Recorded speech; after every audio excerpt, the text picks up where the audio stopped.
How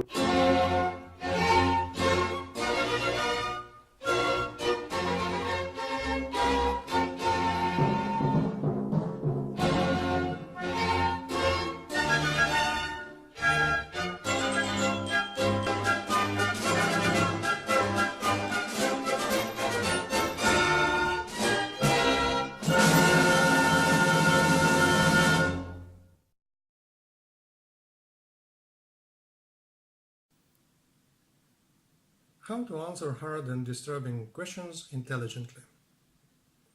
Are you put on the spot to answer a hard and disturbing question?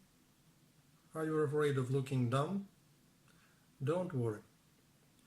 Use some tactics to buy yourself an escape route, whether you are at home, in conversation at a bar, performing in a scholarly debate, or in the middle of an important job interview.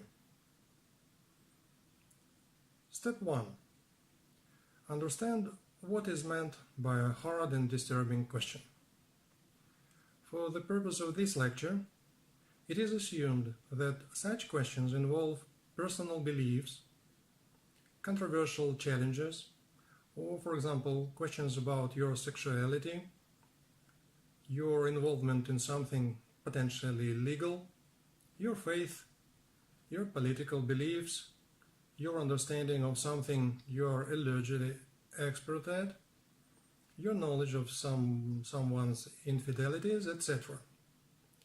Basically, it's a penetrating question that disturbs, worries, upsets, or flummoxes you, and you don't want to appear on the back foot. 2. Don't answer. This is your number one defense reaction. Provide time buying responses such as, "That's an interesting question, I'll have to think that one over. I've never thought about it like that before. Give me some time to get back to you on it. I'd need the facts first. I'll do some research and let you know later. Well, that's an interesting question. I'd like to answer it, but I don't have enough time right now. Can we pick up this thread next time, maybe?" 3. Flip the question back to your questioner. Another stalling device is to return the question to the questioner. Ways of doing this include: "Why do you want to know? I don't know quite how to frame my response. What do you think first?" "Well, that would you think in that situation?" Clearly you have an answer. Perhaps you'd care to elaborate on that. 4. Delay. Use silence as a way to give yourself thinking time. Reassure the questioner that you are listening by nodding, maintaining eye contact, and using filler comments such as "yes, interesting point," and staying silent for a moment while you think about it. 5. Answer gradually. Don't give out all of the answer straight up. Instead, mete out your response and make it clear that if more information is required, you will consider entering into a mutual discussion about the matter, provided that the questioner is being genuine and also offers to give their options, opinions and feelings on the matter. Examples: "Yes, I did do that at 3 a.m., but I'm not sure what you're getting at. Are you prepared to elaborate on what it is you really want to know? If so, maybe I can help you more." "That isn't something I am aware of, but perhaps there is something else I can help you with. I do know the Cotswold area well, but I'm not sure why you're interested in my local knowledge." 6. Refuse to answer. As politely as possible, while maintaining eye contact and smiling, or at least not looking fierce, firmly assert that you won't be answering the question, thanks. If you feel that the question has crossed the boundaries of appropriateness or is too intimate, refusing to answer can be a proper option. You might say things like, "I appreciate your curiosity, but I am not comfortable responding to that.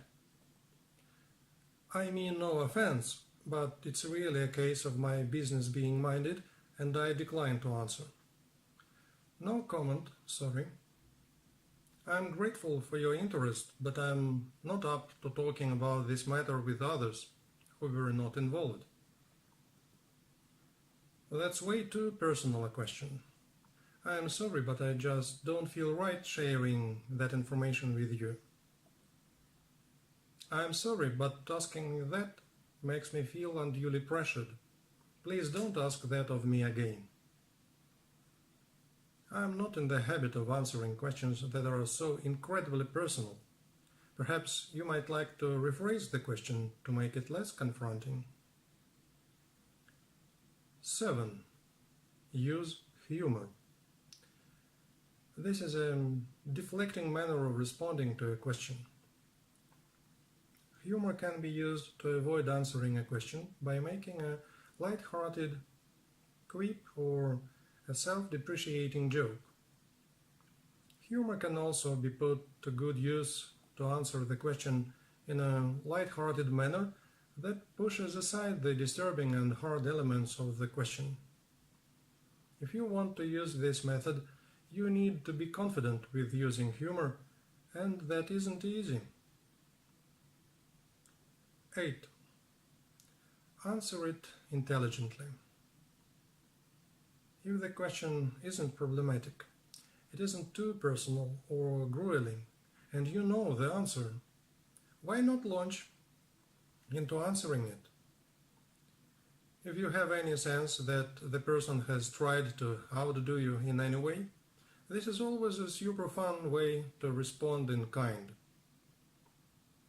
Keep it light and factual, and if you are debating, make it interesting too.